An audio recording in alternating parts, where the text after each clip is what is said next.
The Impotence of States by Raúl Zibechi, originally published in La Jornada and English translation by Schools for Chiapas. We are accustomed to the defenders of state-centered politics publicizing the actions of states, emphasizing their achievements, and conveniently omitting state criminality, which is usually attributed to drug trafficking groups and armed gangs that multiply thanks to the support they received from official armed institutions. However, little mention is made of what these states are not doing, what they are unable or unwilling to do for the most diverse reasons. Attempts are made to hide the fact that violence, which continues to grow in most of our countries, from Mexico to Chile, would not happen without the complicity, the silence, or at times the direct support of police and military, as well as businessmen and federal, state, and municipal governments. So let's take a look at some examples. What can states do in the face of the climate crisis and mass migration? The rulers say that they are doing their best. They convene expensive international conferences and summits between leaders, but they remain empty with their declarations that no one trusts except those who benefit from those meetings. But the question should go deeper. What could states and governments do if they were led by honest people? Or something more complex, is it possible to stop or reverse climate change? What about migration?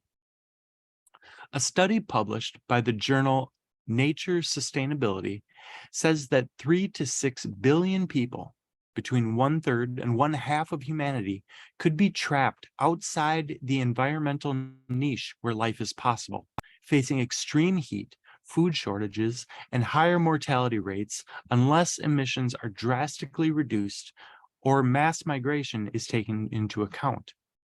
To reverse the climate crisis, there would have to be a drastic change in two central issues: the accumulation of capital by dispossession or theft, and the lifestyles of the portion of humanity that lives quite well, i.e., the middle and upper classes of the world.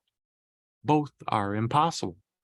The first, because it is a matter of the richest 1%, who have shown that they do not want to leave their place of privilege. The second, because cultural changes are very slow and nobody wants to lose their standard of living or diminish it, or of consumption. How many people reading these lines would be willing to live like the indigenous peoples of Chiapas, who, just because they are poor, are being punished by the powerful? It is not easy to change the way of life. It is even less easy to do it out of will and not out of necessity. If half of the planet's population can migrate for climactic reasons, it is clear that this enormous and brutal percentage cannot be contained even by the most powerful state. The US authorities are absolutely powerless to stop the clouds of smoke and dust caused these days by the forest fires in Canada. These days, I'm in Venezuela, where there is no gasoline and the country is paralyzed.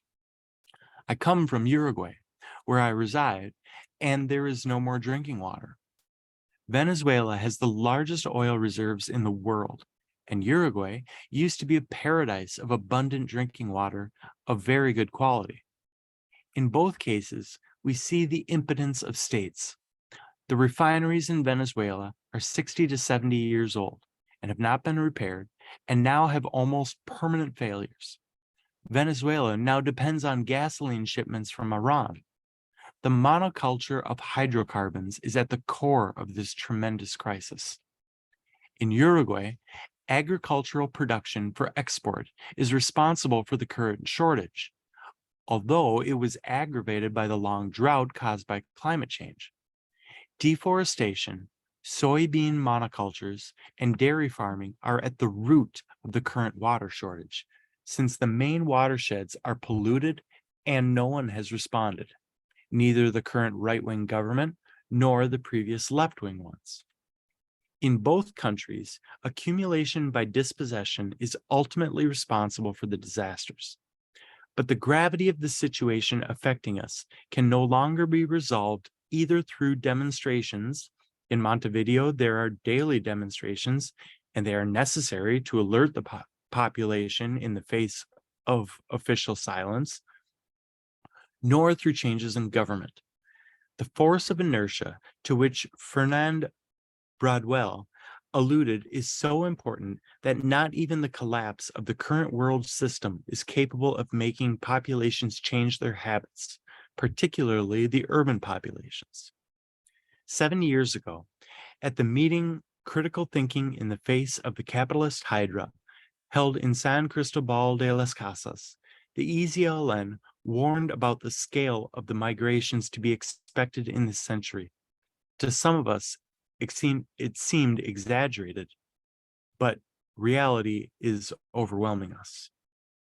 So what are we going to do in the face of the evidence that we are facing, risks that neither the states nor governments can solve? It is clear that we must choose between autonomy and barbarism.